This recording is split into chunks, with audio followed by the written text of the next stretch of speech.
cet après-midi. Le changement de paradigme est-il dans la continuité numérique? Alors derrière cette question, on va regarder ce qu'il y a derrière, mais pour m'accompagner, aujourd'hui, je reçois Marie Zeiter, qui est membre du bureau de l'APROMA et aussi directrice générale de Nexity Property Management. Bonjour à tous. Cécile Ickel, qui est directrice de la recherche et de l'innovation chez Covea. Bonjour. Hassan Grini, qui venait de se présenter, qui est directeur conseil et innovation chez Soprasteria. Oh, bonjour.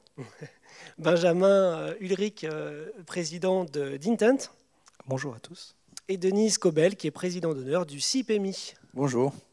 Donc on disait tout à l'heure effectivement un petit jeu de mots dans cette question. Il y a deux notions qui sont importantes. Effectivement, on est bien sur un changement de paradigme dans nos sociétés post-industrielles et on est en train de passer vers un monde plus écologique et dans lequel la data et le numérique jouent un rôle de plus en plus prégnant, avec deux pivots majeurs dans ces dernières années.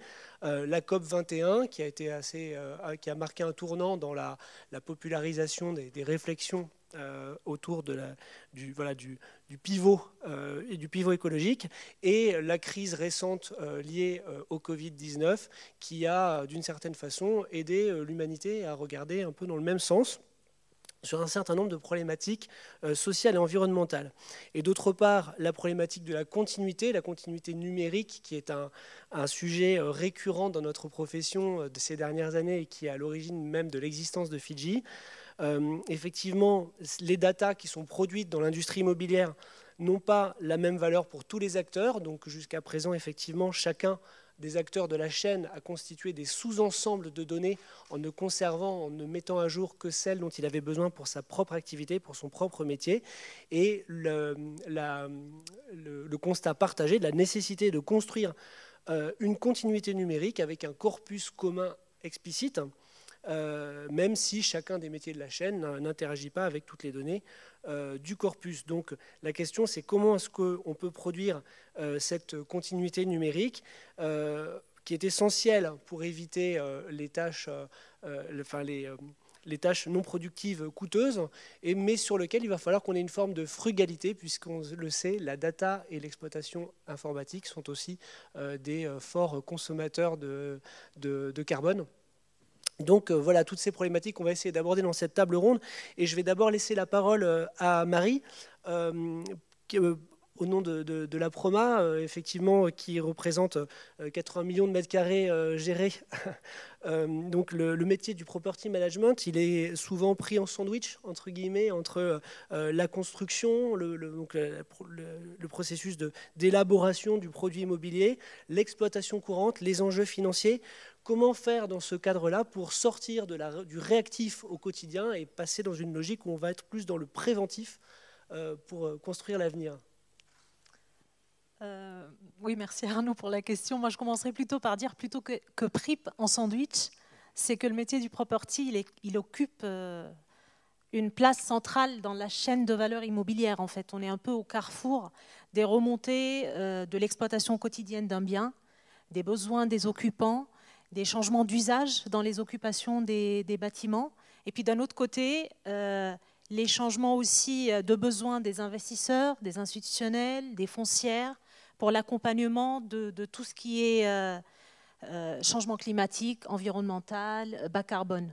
Donc en fait, du fait de cette position centrale dans la chaîne de valeur immobilière, on se retrouve également entre les mains avec une multitude de données, pour ne pas dire de data, et c'est volontaire, parce que pour moi, la data, pour la Proma, la data, ce sont des données structurées, mises en qualité, et desquelles on peut sortir une vraie valeur ajoutée pour l'exploitation du bien.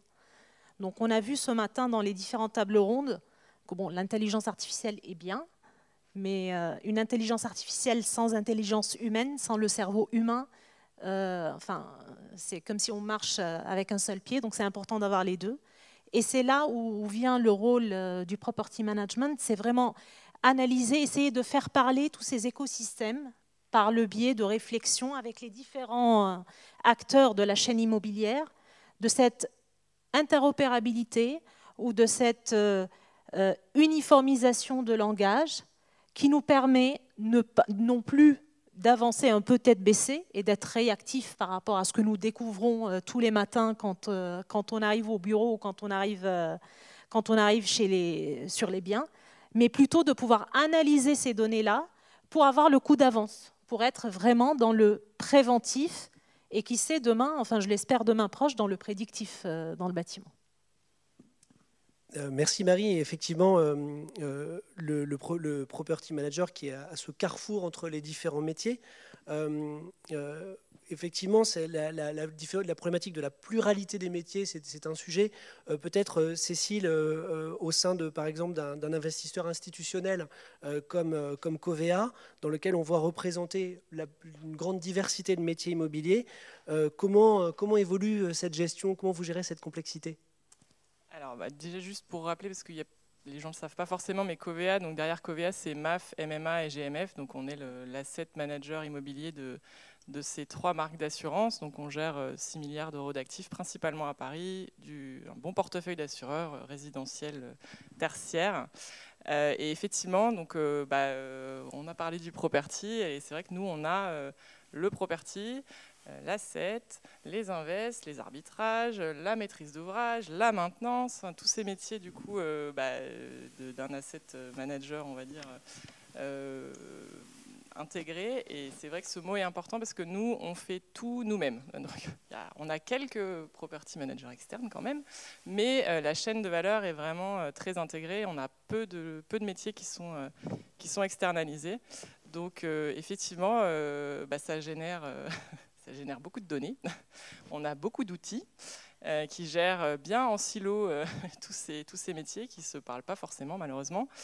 Et puis, on l'a dit, hein, mais c'est de plus en plus de données sous des formats qui sont des fois différents. Et on s'est effectivement à un moment donné posé la question de mais comment on fait en fait pour que les gens puissent bosser mieux ensemble, parce qu'on a eu des cas un peu, alors peut-être que d'autres investisseurs ont eu ces cas-là, mais de cas de responsables de travaux qui engagent des travaux sans se rendre compte que ça dépassait 3 fois le montant du loyer qui est généré par l'immeuble. Et ça pose un petit problème de rentabilité quand même. Donc voilà, effectivement on a ces problématiques là et qui sont décuplées parce qu'on a plein de métiers et qui sont intégrés et qu'aujourd'hui, on a beaucoup d'outils pour chaque métier. Donc on est en train de travailler à uniformiser. On ne va pas changer tous les outils, mais en tout cas, faire en sorte qu'ils se déversent à un seul endroit, déjà. C'est la première chose. Merci Cécile. Et effectivement, tu insistes beaucoup sur la notion d'outils, mais indépendamment des outils, des silos, des réceptacles dans lesquels on manipule ces données, il y a la problématique aussi du langage commun, de la façon d'appeler les différents objets métiers.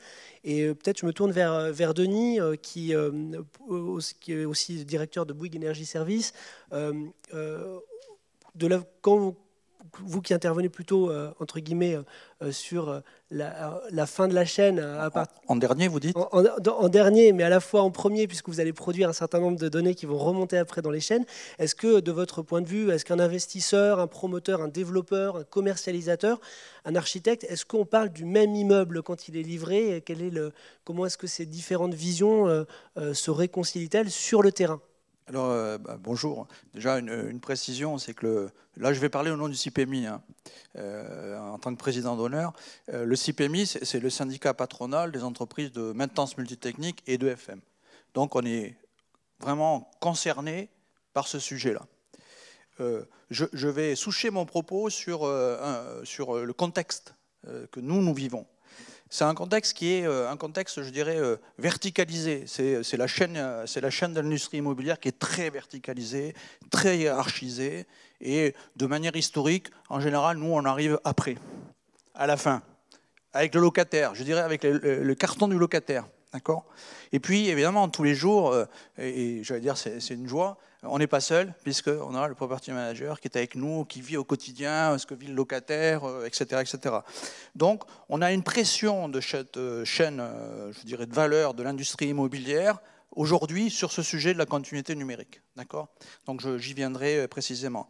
Et puis, je souche mon propos sur un deuxième axe qui est plutôt vertical, avec une échelle des temps totalement différente. Vous voyez, là, j'ai visité la semaine dernière un projet, il a été lancé il y a 10 ans. il va être livré en 2022. La continuité numérique, il y a 10 ans, le modèle économique, il y a 10 ans, le coworking, il y a 10 ans, ça veut dire que le monde change énormément. D'accord ?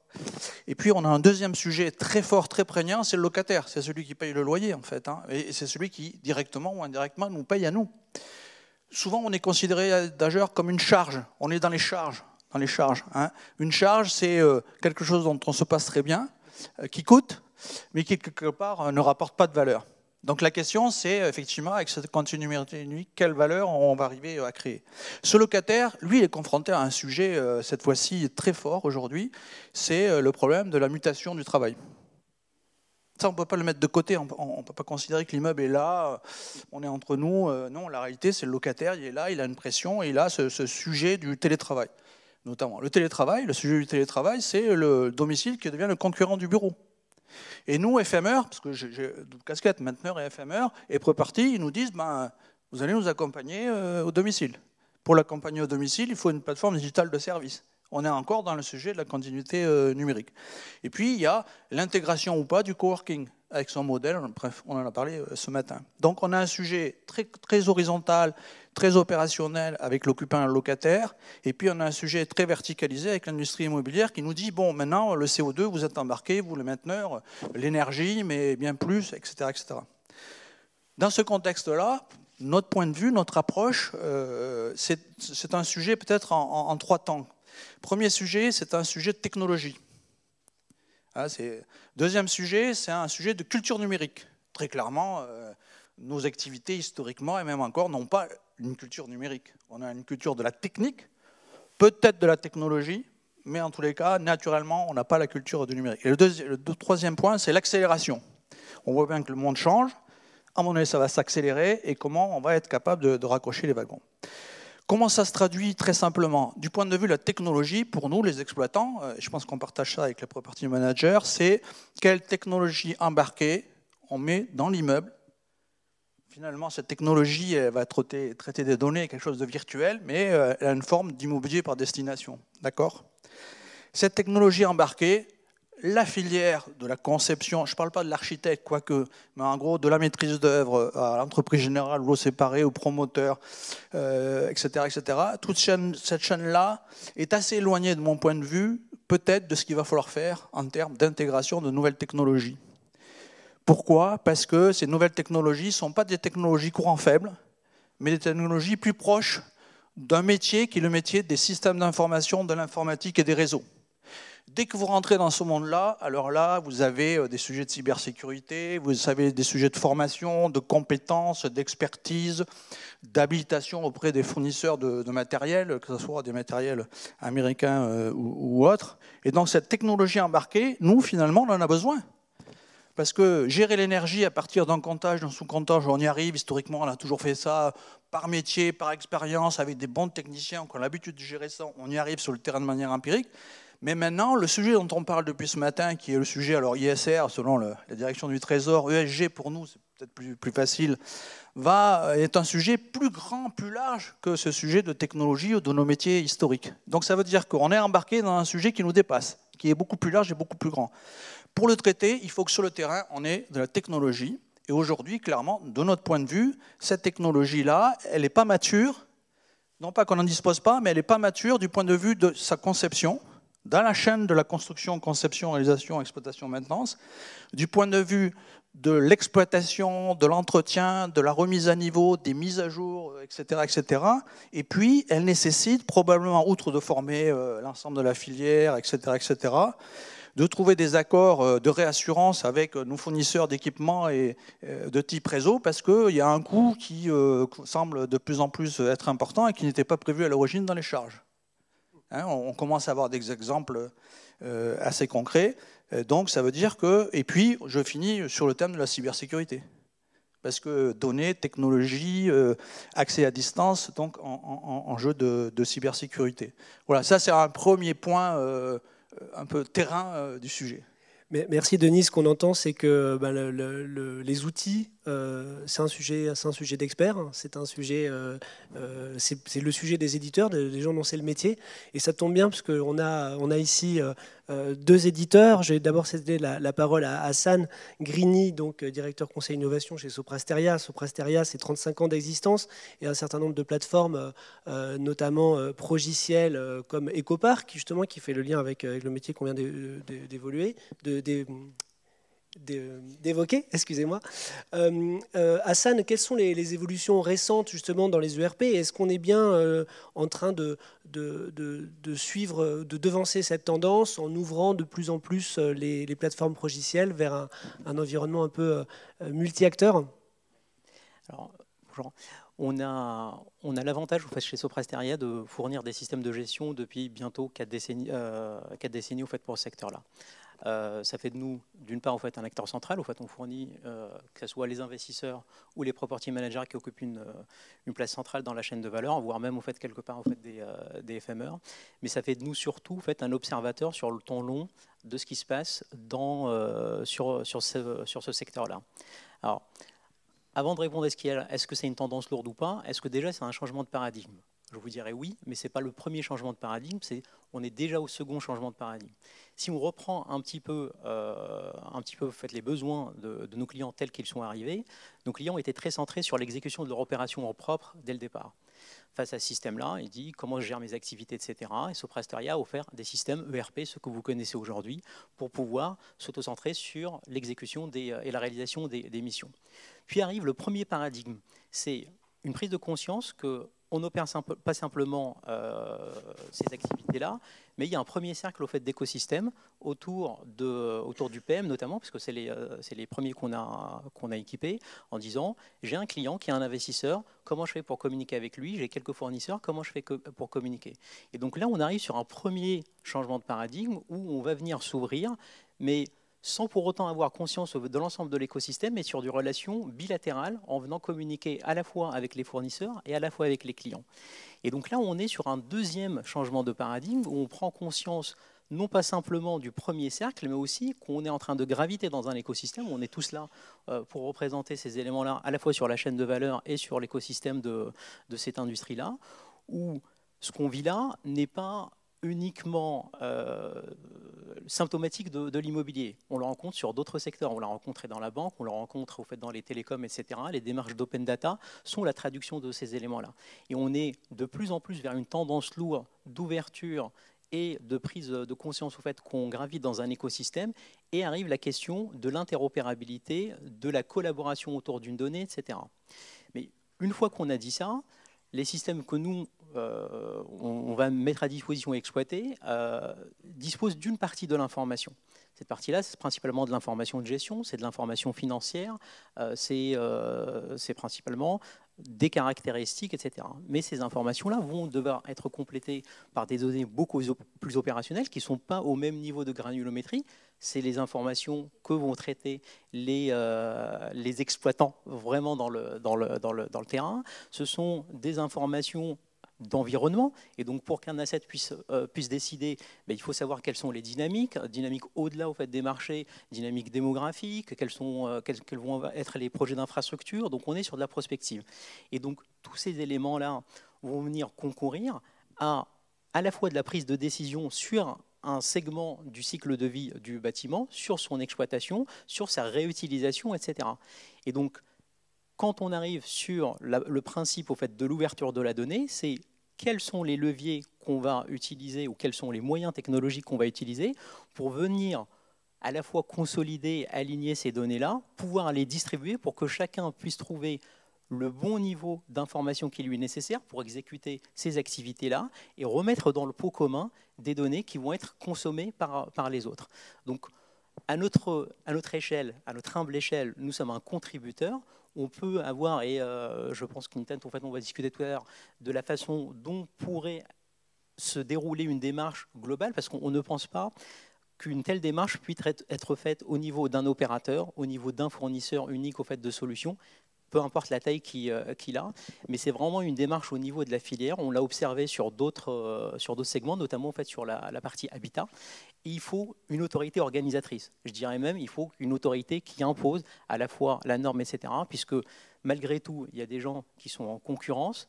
Il y a l'exemple qui a été cité dans la matinée sur le fait d'arriver à mettre autour de la table des potentiels concurrents sur une démarche commune. Donc il faut une autorité organisatrice. Et on arrivera par la suite sur le mode de financement. La question se pose aussi. Merci Hassan. Effectivement, tu faisais le lien avec Intent, puisque Intent, Benjamin, vous êtes sur une logique plutôt de plateforme. Vous êtes venu d'un autre type de paradigme. On ne peut pas vraiment dire que vous soyez une start-up parce que vous avez maintenant suffisamment d'années d'existence et d'ancienneté pour qu'on n'utilise plus ce terme-là, mais vraiment un paradigme lié à l'innovation. Aujourd'hui, dans un écosystème comme le tien, sur quel postulat avez-vous développé votre plateforme sur justement cette utilisation de la data, sur cette logique d'ouverture, et comment est-ce que vous faites circuler un peu la donnée autour de la notion d'immeuble? Alors, bonne nouvelle, le bâtiment est complexe dans sa chaîne de valeur. Et oui, la data et les outils vont vous aider à vous transformer et va transformer la filière. On le sait depuis maintenant 10 ans, on existe depuis 10 ans. Mais ce que Intent a essayé de faire, c'est que plus que les outils et la data, c'est la démarche que l'on va adopter pour utiliser la donnée. Et cette démarche-là, elle va être la clé, pour moi, de la transformation de cette industrie. Pourquoi? Parce que la donnée, monsieur vient de le dire à l'instant, il y en a partout. On commence à avoir en plus les objets connectés. Donc, je dirais que cette donnée, elle va être disponible. Ce qui va créer aujourd'hui une vraie utilisation de ces ressources, c'est effectivement tous les enjeux sur lesquels vous êtes. On a vu que ce matin, il y en a de très nombreux, dont les enjeux climatiques, qui illustrent très bien d'ailleurs les difficultés à industrialiser ces démarches, ces données. Et donc nous, il y a 10 ans, on a décidé de se lancer avec ce postulat-là, de se dire comment on peut appréhender une nouvelle manière d'opérer les données sur les bâtiments. Cette démarche, évidemment, elle passe par le numérique, avec une plateforme cloud qu'on a créée, qui a été quand même un outil technologique, parce qu'il fallait automatiser une capacité à interagir et piloter avec tout un tas d'écosystèmes autour de nous. C'est plus de 170 acteurs aujourd'hui qui sont raccordés à cette plateforme, dont Bouygues Energy Services font partie, voilà, et pour lesquels on est capable d'échanger de l'information sur tout un tas de sujets comme l'intervention, le dépannage, le préventif, le réglementaire, l'énergie. Et tout ça pour répondre à plusieurs enjeux, on en a cité ce matin, mais les enjeux bien évidemment d'efficacité opérationnelle, les OPEX, les charges. Là-dessus, je dirais, il n'y a pas de charge dans le bâtiment, puisque les bâtiments sont des appareils productifs de l'entreprise, que ce soit sur le logement ou le bureau. Orienter les investissements, les CAPEX, évidemment, connaître l'usage va permettre d'identifier de manière plus dynamique la manière d'appréhender la logique de travaux que l'on doit opérer dans le PPAT, par exemple. Pouvoir travailler sur les enjeux de conformité réglementaire. Je pensais qu'on était dans un secteur hyper réglementé, très en avance sur ces sujets-là. Je pense qu'on a encore beaucoup de progrès à faire pour bien maîtriser la data autour de la conformité réglementaire de ces bâtiments. Et puis, bien sûr, on parlait ce matin d'occupant centrique. On a été créé parce qu'il y a eu une préoccupation pas simplement de la valeur de l'actif en tant que tel, mais aussi de la valeur que représentait la relation avec l'occupant. Et donc, cette relation à l'occupant, il faut la rapprocher de la dynamique d'exploitation. Et donc, pour ça, effectivement, il est important d'être capable de maîtriser les données qui vont participer à fidéliser ces occupants, à leur apporter une expérience utilisateur et aussi de personnaliser aux usages ces bâtiments, les services qui sont déployés dans ces bâtiments. Ensuite, on parlait d'interopérabilité. Alors bien évidemment, il faut être ouvert, il faut être évolutif, mais ça, laissez le numérique faire. Internet, c'est un monde ouvert, c'est un monde libre. On est dans cette philosophie-là quand on crée des entreprises comme les nôtres. Et donc tout l'intérêt, c'est effectivement d'avancer en écosystème et de vous aider, vous, à avancer en écosystème. J'ai entendu ce matin, des nouvelles offres vont devoir se monter sur les immeubles pour répondre à des nouveaux modes de consommation des bureaux. Il faut être capable d'accompagner tout cela, et les plateformes comme celle d'Intent, c'est vraiment une plateforme qui va vous accompagner dans cette démarche, en commençant par utiliser les ressources qui existent, parce que avant d'aller faire des nouvelles offres, il faut déjà travailler sur ce que l'on a à faire aujourd'hui, et donc de travailler sur les dépenses actuelles. Et donc là, je vous dis, ce qui a été clé aussi dans ces projets de transformation, c'est de travailler sur la gouvernance de la donnée. On ne parle pas assez de ce sujet-là. La gouvernance de la data, ça passe par la manière dont vous passez les contrats avec les PM, avec les FM, avec les différents acteurs sur lesquels vous allez pouvoir finalement aussi encadrer la manière dont vous allez échanger de l'information. Et le vrai facteur d'accélération, puisqu'on est présent aujourd'hui sur le logement, avec le logement social. On est vraiment leader, on a plus de 800 000 logements sociaux aujourd'hui. Le tertiaire depuis 2 ans, et on accompagne certaines personnes dans la salle, dont un projet phare aussi avec les tours du haut, voilà, qui est une nouvelle manière d'opérer le BIM exploitation. Et puis les collectivités. Et le point commun que je vois à ces 3 secteurs, c'est ce qui a permis de faire démarrer la machine dans le logement social, c'est vraiment ce sujet de gouvernance. C'est-à-dire qu'à un moment, il faut savoir parler data dans les contrats que vous passez. Ça va sur les contrats d'exploitation, ça va sur les contrats d'assurance, sur les contrats d'achat d'énergie. Tout ça pour pouvoir avoir cette bonne vision 360 degrés des données que vous aurez sur un patrimoine. Et enfin, on parle beaucoup d'ESG. Dans l'ESG, on a l'environnement, effectivement, avec les enjeux de l'énergie. On voit que le sujet est déjà pas simple. On connecte aussi Enedis, CRDF, CPCE, enfin tous ces gens-là. Et oui, c'est pas simple. Il faut vraiment investir massivement sur la technologie pour fiabiliser tout ça. Et je vous parle en connaissance de cause. Mais l'ESG, c'est aussi la transparence, une nouvelle manière de collaborer sur les bâtiments. Évidemment, la data, et nous on le dit, on ne le fera pas contre un écosystème, on le fera avec. Et on le fera avec l'ensemble des acteurs que vous avez aujourd'hui autour de cette table ronde, parce que cette nouvelle manière de collaborer autour d'une démarche transparente, c'est aussi répondre à des enjeux ESG que l'on a, de pouvoir être plus respectueux des relations clients-fournisseurs. Et on sait bien que la performance, elle ne se fera pas dans une relation du bâton et de la carotte. Elle se fera uniquement parce qu'on est dans une logique de réussir ensemble des enjeux sur lesquels, en plus, on est tous individuellement concernés.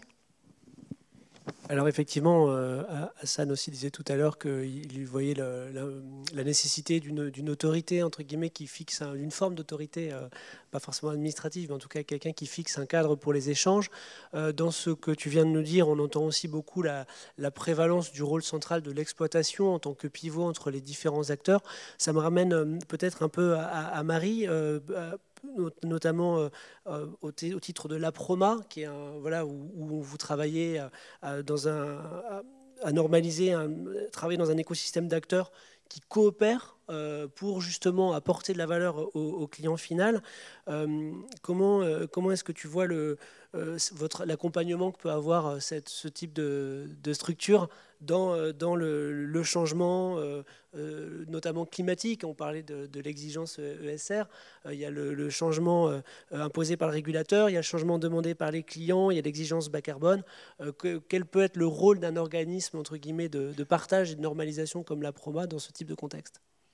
C'est bien le mot que tu as utilisé, Arnaud, la normalisation. Donc, moi, j'entends gouvernance, j'entends autorité, je dirais plutôt normatisation des données, des datas. Pourquoi? Très concrètement, enfin, je donne un exemple concret du PM, et je pense que l'EAFM, ils sont un peu dans les mêmes cas que nous. OK, quand on a une gouvernance de data, mais qui diffère d'un institutionnel A à un autre B, à un tierce C, et dont les besoins sont différents d'un occupant A ou d'un système X, d'un autre Y, d'un autre Z, on se retrouve là à devoir, alors qu'on dispose de beaucoup de data, de devoir retraiter ça un peu à l'ancienne, excusez-moi le terme, avec des tableaux Excel, parce qu'à un moment donné, on ne s'en sortira jamais. Si on a 2 données d'entrée à gauche et 6 données d'entrée différentes à droite, d'où l'interopérabilité. Donc pour pouvoir agir sur l'exploitation de ces datas, pour justement être dans les enjeux climatiques, j'entends le ESG, dans les usages, dans la baisse, dans le bas carbone, l'exploitation en bas carbone, il est important déjà de se libérer le temps, et cette libération du temps vient par l'interopérabilité. Nos équipes n'auront plus à faire des tâches, on va dire, sans valeur ajoutée, uniquement de structuration sous Excel de data, mais plus, grâce à cette interopérabilité, de libérer de temps pour pouvoir justement analyser ces datas pré-structurées, j'ai envie de dire, grâce aux outils et aux technologies, et pouvoir justement accompagner par des solutions concrètes à valeur ajoutée les enjeux des changements climatiques, les enjeux ESG, ISR, bas carbone, tout ce dont on a parlé ce matin et que tu viens d'évoquer. Donc c'est en ce sens-là que l'APROMA, Xongor l'a dit tout à l'heure lors des trophées, oui, effectivement, c'est une petite révolution en soi, parce qu'il y a 3 ans en arrière, on fonctionnait vraiment en silo, chacun avait son précaré. Et puis, finalement, on a compris qu'à un moment donné, dans la chaîne de valeur immobilière, nous ne pouvons tous collectivement pas continuer à fonctionner comme ça. Nous devons de nous structurer, de nous ouvrir, déjà entre nous, entre métiers de PM, mais en plus entre les autres acteurs de la chaîne immobilière, que ce soit les exploitants, les éditeurs de logiciels, les proptech et les institutionnels, dans l'intérêt justement de pouvoir accompagner ces enjeux climatiques. D'accord. Quand on parle de travail en commun, c'est vrai que tu te tournais assez naturellement vers Denis, parce qu'on voit bien qu'il y a une proximité et une mutualisation des objectifs entre les métiers du PM et les métiers du FM. Donc aujourd'hui, le CIPEMI et la PROMA semblent travailler ensemble pour faire évoluer ce langage commun. Avec Fidji. Avec Fidji notamment, qui a un rôle central, merci de le rappeler.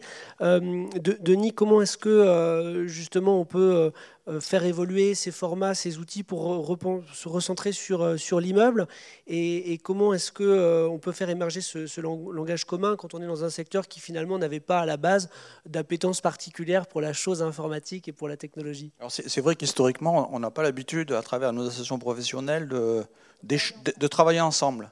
Parce que, historiquement, quelque part, comme la chaîne est verticalisée, dans l'industrie immobilière, il n'y a pas des conflits d'intérêts, mais celui du dessus prend le, etc. etc. D'ailleurs, on pourrait se dire, mais où sont les acheteurs? Parce que dans la réalité, nous, exploitants, on subit des stratégies achats. Si dans la stratégie achat, il y a intégré de manière logique, structurée, tout ce qu'on évoque depuis ce matin, parfait, je pense que la profession peut s'organiser. Et le dialogue trouve tout son intérêt. On parlait d'un sujet en commun avec Nexity, un grand donneur d'ordre, etc. Mais chez ce donneur d'ordre et d'autres, il n'y a pas de stratégie achat qui intègre tout ce qu'on vient d'évoquer. Au contraire, on a une stratégie achat très clivante. Alors là, comment vous discutez avec le property manager, mais non, etc., etc. Voire des conseils qu'on aime beaucoup, mais qui peuvent avoir une stratégie très clivante. Et donc, il y a le sujet de la stratégie achat. Dans la discussion, il faudra bien qu'on fasse venir les acheteurs. Les acheteurs, c'est qui? C'est le CNA, c'est quelle organisation professionnelle? Est-ce qu'ils ont intérêt? Comment ils logent ça? Leur vision court terme, moyen terme, long terme, etc., etc. Donc le dialogue, effectivement, évidemment, vu du mainteneur, il s'élargit à un écosystème qui dépasse l'immeuble. C'est d'abord le locataire, l'occupant, qui lui a sa propre stratégie. La stratégie achat des différents intervenants, soit du propriétaire, soit de l'investisseur, soit parfois c'est le PME qui lance l'appel d'offres achat, et l'occupant. Ensuite, plusieurs observations, j'arrête là. Voilà.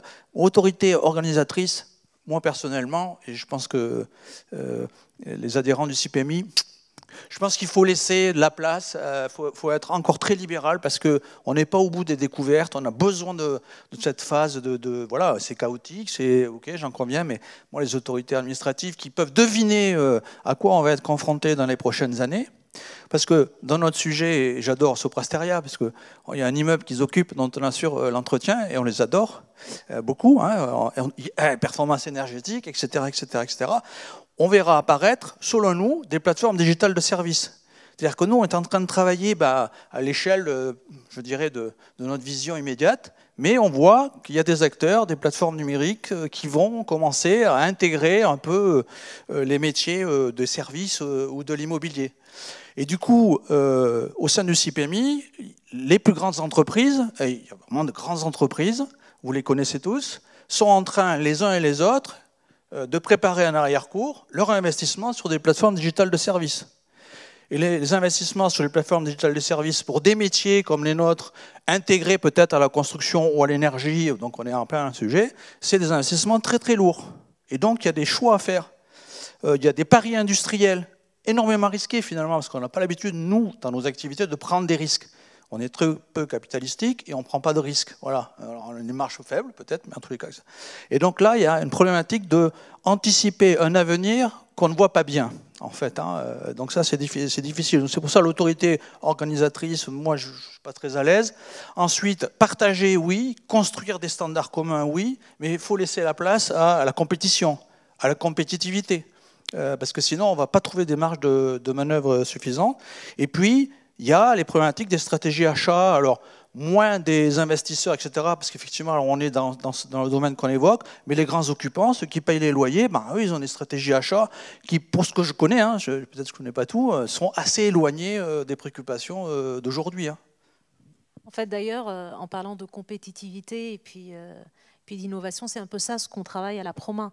C'est aujourd'hui, on s'est mis d'accord sur nous ne sommes pas sachants de loin sur tout. Donc il y a bien évidemment, notamment quand c'est de la technologie et puis de l'innovation et des solutions un peu digitales et autres, on s'est mis d'accord sur un référentiel commun, sémantique. Donc on a commencé par dire, ces données, quelles sont les données importantes pour l'occupant, pour l'exploitant, pour l'EPM et pour le propriétaire et pour l'institutionnel. Et on a référencié, c'est le fameux référentiel PPAT qu'on a évoqué ce matin, on a fait ce fameux référentiel commun sémantique et puis après on ouvre du coup le partenariat et le travail avec les plateformes, les éditeurs de logiciels, les PropTech pour qu'il y ait cette notion d'innovation et du coup nous apporter après X solutions techniques possibles pour pouvoir livrer les datas structurées.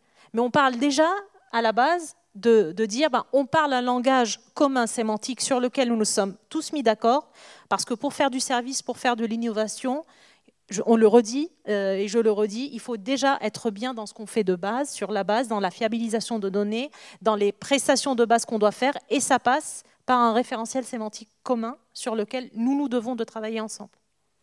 Alors moi, si je peux juste porter un commentaire, c'est vrai qu'en fait, c'est assez symptomatique les échanges qu'on a là de ce que nous aussi, en tant qu'investisseurs, on vit. C'est-à-dire qu'en fait, alors déjà, nous, on a nos données, nos métiers, nos systèmes qui ne se parlent pas forcément, les silos, les métiers, les outils.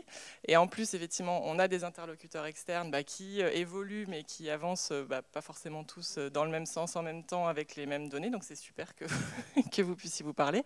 Et après, on a tout l'écosystème, effectivement, des PropTech, des startups, des sociétés innovantes, parce que ce n'est pas forcément une startup qui innove, et qui nous apportent des solutions qui ont l'air géniales. Et puis après, on se dit, mais en fait, nous, comment on fait? Parce que voilà, déjà, nous, à l'intérieur, c'est déjà pas hyper bien organisé. Et après, comment on fait pour effectivement organiser toutes ces solutions, faire en sorte qu'on puisse bosser avec ces solutions et puis gérer la data qui est derrière. Et c'est vrai que nous, ce qu'on s'est dit, parce que honnêtement, effectivement, l'industrie, elle n'est pas du tout encore assez organisée là-dessus. On s'est dit, bon, on va faire en sorte déjà que tout se déverse au même endroit, c'est ce que je vous disais tout à l'heure. Et donc nous, voilà, on a adopté le système du data warehouse. Alors, chez d'autres, ça s'appelle le data lake. Mais je vous encourage à tous déjà faire ça. Parce que déjà, quand on a ça, du coup, après, on peut plugger plein de trucs dessus.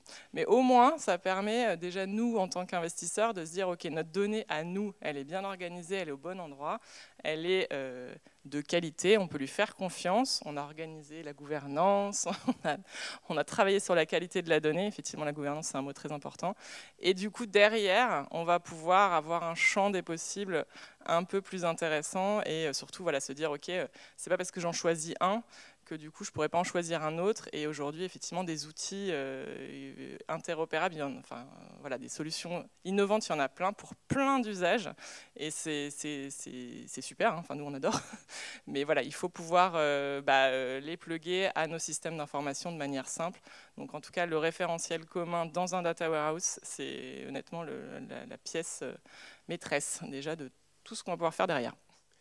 Alors Benjamin, peut-être un petit mot là-dessus, parce qu'on a entendu beaucoup parler de plateformes, de dictionnaires de données, de référentiels communs, mais aussi d'interopérabilité. Donc interopérabilité, c'est pour interopérer, et ça se fait aussi beaucoup au travers d'API. Vous, dans votre logique, je crois que les API jouent un rôle majeur. Est-ce que tu peux nous en dire un petit peu plus pour nous illustrer comment l'APIisation va permettre à une plateforme comme Intent d'être au cœur des échanges entre les différents acteurs de la chaîne? Alors, sujet qui nous passionne, évidemment. Depuis 10 ans, on s'efforce de travailler avec cet écosystème et de dire on est capable d'industrialiser ces échanges de données de façon sécurisée et de pouvoir en créer de la valeur à partir de cas d'usage bien précis qui, auprès de chacun des acteurs, va contribuer à cette valorisation de l'actif et son attractivité. Donc pour ça, il y a tout un tas de moyens techniques. Je dirais que je ne veux pas inonder tout le monde justement de sujets technologiques. Je vais redescendre plutôt sur des choses pragmatiques. Je l'avais rappelé l'année dernière, une intervention à Fidji que j'avais faite. Déjà, de quelles données on parlait. Effectivement, la démarche de la Proma, pour nous, et Fidji, est importante. Pourquoi ? Parce que quand on va parler de cas d'usage, très vite, on va avoir des problématiques sémantiques. On n'a pas les mêmes sémantiques, d'ailleurs, dans tous les segments de marché. Tertiaire a ses propres sémantiques, logement social en a d'autres. Mais globalement, tout le monde veut résoudre les mêmes problèmes. autour de ces échanges de données. Donc c'est important aujourd'hui qu'au niveau de la profession, vous ayez un cadre qui permette d'identifier les référentiels de bâtiments, les référentiels d'équipement, tout ce qui va décrire ces actifs-là, qu'on appelle le BIM parfois, alors pas pour la partie modeling, là je parle pour la partie I de information, et de pouvoir ensuite aussi travailler sur la sémantique de toutes les activités qui sont générées sur ces bâtiments et qui viennent des outils qu'utilisent les prestataires, comme les GMAO, comme les objets connectés, comme la consommation d'énergie. Enfin, on voit bien qu'il y a une multitude d'informations. Bien, Intent, en fait, quelque part, le travail qu'on a fait depuis 10 ans, c'est déjà de démarrer à cette normalisation sémantique. Parce que on a parlé finalement aux prestataires, on a parlé aux fournisseurs d'énergie, on a parlé aux property managers, on a parlé aux assets. Et en parlant à tout ce monde-là, en fait, on a compris qu'un certain nombre de données pouvaient être clés à échanger. Mais on n'a pas cherché à couvrir 100% du périmètre. On s'est dit, on va prendre déjà ce qui crée les 2-3 cas d'usage pour déjà commencer à amorcer la machine. Donc il ne faut pas chercher à mettre en œuvre ces stratégies tout de suite, je dirais, avec beaucoup de données, mais d'abord chercher les quelques données qui vont lancer la machine de cette fameuse démarche dont je parlais tout à l'heure, qui va changer les pratiques du métier. Après, on parlait des API. On est quand même dans un marché qui est complexe aussi par la maturité. On a aujourd'hui, et c'est spécifique au marché du bâtiment, des petits artisans jusqu'à la multinationale. Vous avez ça nulle part ailleurs. Donc pour résoudre cette problématique de maturité digitale, il faut accompagner aussi les acteurs prestataires et tous ceux qui travaillent autour de ces bâtiments à se digitaliser. Et vous êtes, en tant que propriétaire, un acteur clé pour influer sur cette digitalisation des acteurs qui interviennent sur vos bâtiments. Donc pour ça, évidemment, il faut les accompagner. Et nous, on a passé un message très récemment assez fort sur le marché. C'est un marché, vous savez, qui était assez fermé jusqu'à présent, qui était le marché de l'ascenseur. Je ne vais rien vous apprendre que ce marché-là avait plutôt l'habitude de travailler en vase clos. Et quand on est arrivé sur le marché, ce n'était pas les premiers à vouloir se connecter à la plateforme.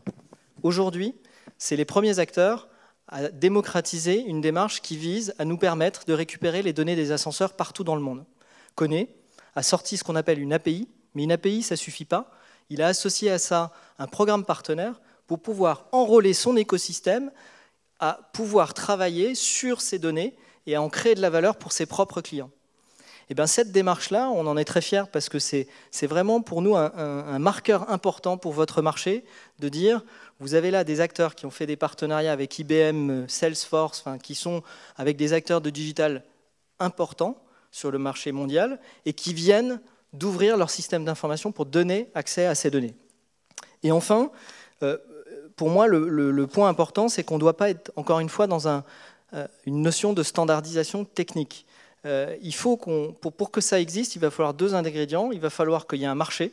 C'est-à-dire que si tout le monde ne se met pas en marche en même temps, les acteurs numériques ne pourront pas suivre. J'entendais ce matin la présidente d'honneur expliquer qu'il n'y avait pas de financement pour les startups. Mais en fait, ce n'est pas magique. Les startups, elles se financent parce qu'il y a un marché. Donc c'est un peu le chat qui se mord la queue. Si vous ne créez pas de marché, vous n'aurez pas d'acteurs qui pourront se financer. Et donc aujourd'hui, il faut lancer cette dynamique-là. C'est ce qui a été fait dans le logement social, on l'a vu, et ils ont eu un appel d'air assez important. Alors après, on peut avoir beaucoup trop de startups, mais je pense que l'innovation, elle viendra aussi de cette capacité à générer cet écosystème dans votre marché. Et donc à le pérenniser et à le faire ensuite avec des notions de sécurité. Là, je vous rejoins tout à fait.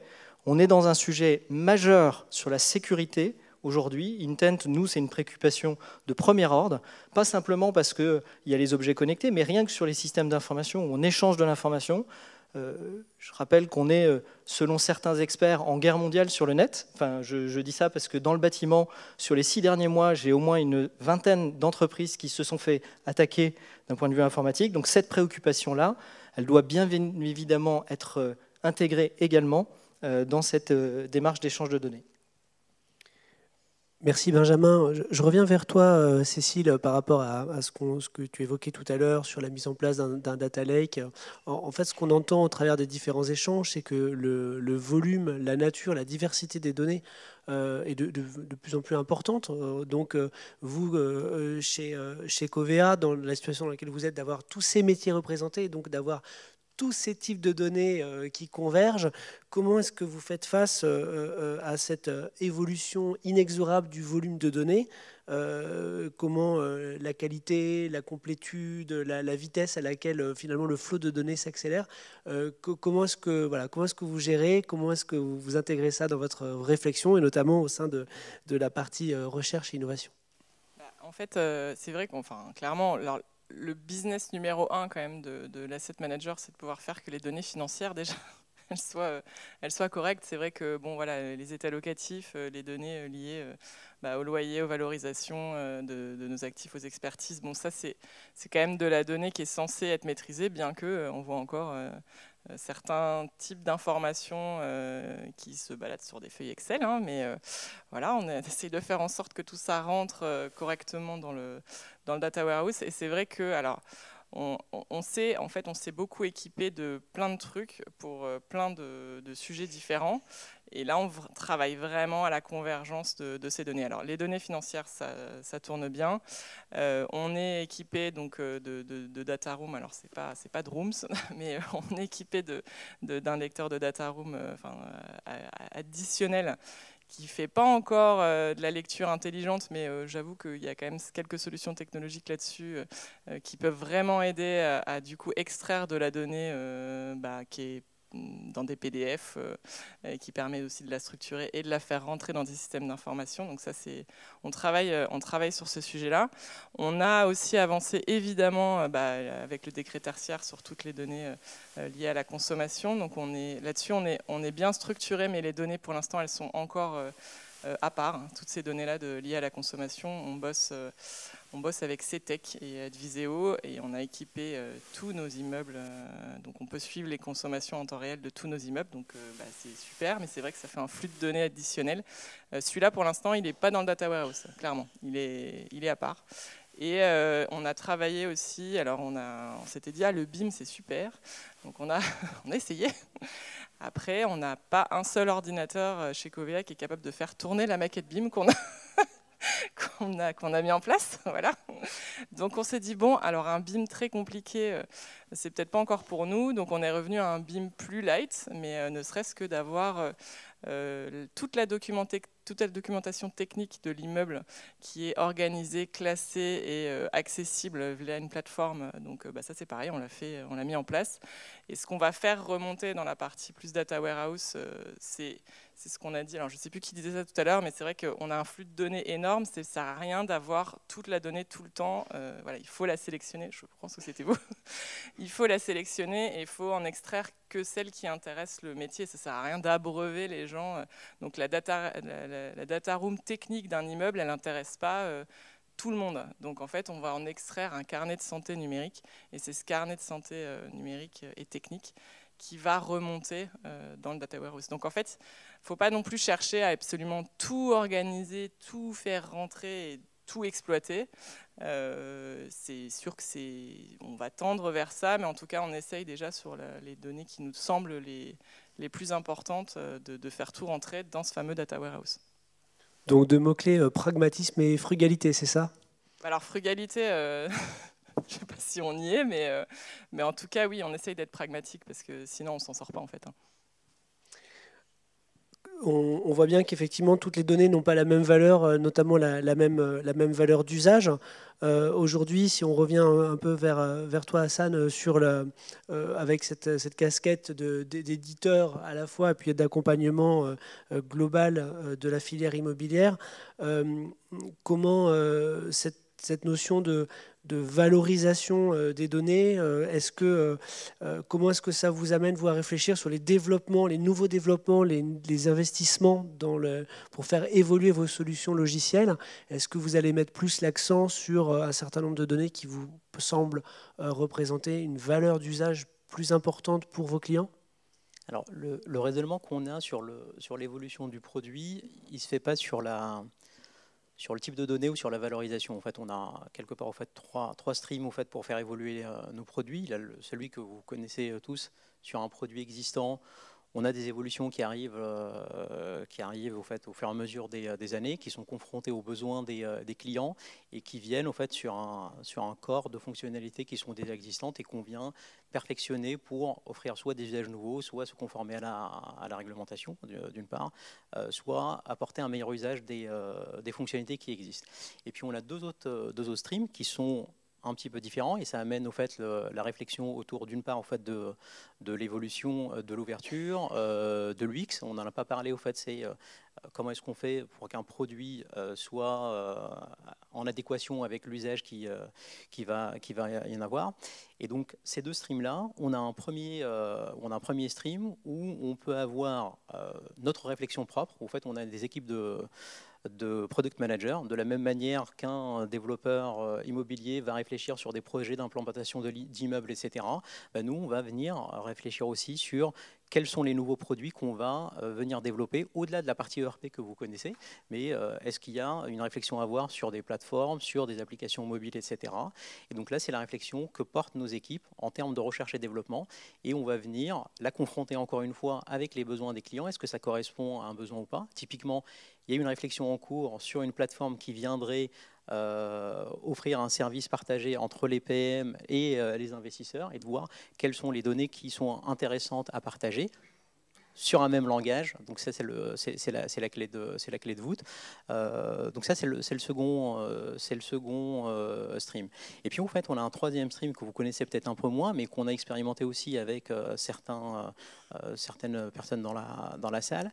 C'est un client qui utilise aujourd'hui l'une de nos solutions ou qui n'est pas équipé de nos outils, qui a un concept, qui s'interroge sur la déclinaison technologique. En fait, il a le use case métier et qui s'interroge sur la déclinaison technologique. Et on va venir travailler en co-construction avec lui pour pouvoir amener la réponse technologique à ce concept métier. On n'a pas la prétention de dire qu'on connaît le métier de nos clients mieux qu'eux. Ils sont au quotidien dedans, même si ça fait 40 ans qu'on opère sur ce segment-là. Les clients sont confrontés à l'irritant quotidien, aux détails qui leur est nécessaire, etc. Et donc, dans certains cas, on a des clients qui viennent porter un concept en disant, ben voilà, moi, mes équipes, elles ont tel point qui les embête. On a parlé tout à l'heure en fait, de la multiplication des gestes inutiles parce qu'on a beaucoup d'investisseurs qui demandent du reporting, qui demandent au fait, un transfert de données, etc. Ben voilà, mes équipes perdent du temps à transférer au fait, de la donnée inutile. Donc on vient nous voir avec ce constat-là. J'ai un irritant là-dessus. Quelles peuvent être les solutions que vous pouvez me proposer? Et là, on rentre en fait, dans un autre type de projet, de co-construction, en disant, ben voilà, il y a des alternatives technologiques que nous, on peut proposer. On peut les prototyper avec le client, de dire, ben voilà, celle-ci marche mieux que celle-là, celle-ci apporte tel avantage, telle limite. Et ensuite, on vient les exécuter, les industrialiser pour pouvoir offrir au fait, une évolution. Donc pour revenir à votre question, en fait, la réponse n'est pas tellement sur la data, elle est sur le cas d'usage sur le cas d'usage et qui va être développé selon un de ces trois items, sachant que, juste pour préciser ce que disait Benjamin, en fait, pour nous, la partie API n'est pas l'alpha et l'oméga au fait, de l'ouverture. La clé, je pense, c'est ce qu'a dit Marie, en fait, c'est sur le langage commun. On peut avoir en fait, des moyens technologiques basiques pour pouvoir faire communiquer les systèmes. Le tout, c'est d'avoir un langage commun. C'est quand on parle d'un immeuble, qu'on parle de la même chose. Quand on parle d'une donnée sur l'immeuble, qu'elle puisse dire la même chose pour quelqu'un qui va en assurer la maintenance, pour quelqu'un qui va en assurer la gestion, ou pour l'investisseur qui va en avoir la propriété. Donc pour nous, la clé de voûte, elle est vraiment là-dessus et pas tellement sur la partie interopérabilité. Merci Hassan d'avoir conclu justement sur l'importance de cette normalisation et du dictionnaire de données commun, puisque c'est la raison d'être de Fidji. On voit bien qu'effectivement, que ce soit la logique de plateforme, que ce soit les démarches de co-construction et la collaboration entre les différents acteurs passe par cette normalisation, par ce travail en commun. Je vous remercie de votre participation à cet échange et je vous laisse la place pour la suite de l'après-midi. Merci à tous. Merci.